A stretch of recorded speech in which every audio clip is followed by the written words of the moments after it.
My name is Rajiv Malhotra. Quick question. Maybe a different perspective. I think we all are hearing a lot about all the massive amounts of corruption, etc., scandals going on.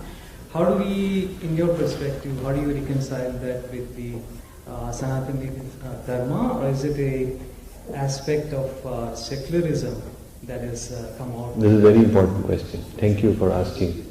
Yeah, this is what happens when they say, you see, in this book I explain, secular as non-religious.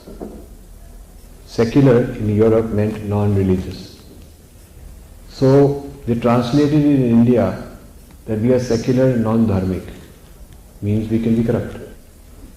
So, yeah. So this is a translation issue. What you are negating is religion in the European context.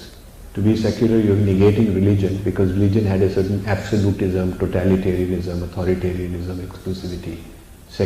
Dharma never had that. By translating Dharma as religion, you made a very big mistake. Because while being non-religious, you can be ethical. Being non-dharmic means you're not ethical. You violated, you're a corrupt guy. So the core problem of this is mistranslating Dharma as religion and then applying the idea of secularism as non-Dharma to mean secularism in India means non-dharmic. In Europe, secularism is non-religious, now becomes secularism equals non-dharmic. That is the problem. Now, that's a sort of philosophical answer, but a very practical answer to your question is, I differentiate between Dharma as a body of knowledge and practice and ideals. I differentiate between that and the people of India who call themselves Hindu or Dharmic. What you call yourself need not be with the life you are actually living. You could call yourself anything. Yeah? Suppose somebody has a company and he trademarks good products is the company name. So he'll say, how can you consider my product not to be good? They call good products. Naming doesn't mean that it actually is like that. You see what I'm saying?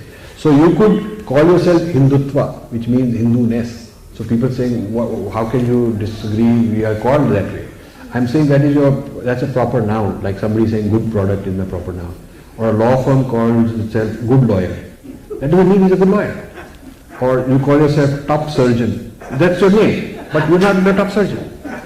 You can name yourself anything. I can name myself Prince Charles. There's no law that says you can't. I can name myself, Rajiv President. I can call myself Rajiv President, but I'm not President. So how you name yourself is not the issue. So people who call themselves Dharmic as a name, as an identifier, or Hindu, may or may not be complying with what that standard means. And my view is you have to separate your evaluation of Dharma from your evaluation of the current society of India. The current society of India, in my opinion, is very degenerate, especially the leaders who are supposed to set an example. To me, that is the result of a very complex history of what they've gone through and the degradation of society and its values. A separate evaluation of Dharma has to be done, not based on what these people are like. And this is not something I'm saying differently from other religions. A lot of my Christian friends tell me that they have great faith in Jesus, but they don't like the church. And it's not a contradiction. It's not a contradiction. Because they will say that the church is not up to the standard, which is not Jesus' fault. We think the church are corrupt people. A lot of my Muslim friend tells me that we see in Islam a lot of good qualities, but today's Muslims are not good Muslims. They are rotten. They are misbehaving. It's a view that one is entitled to.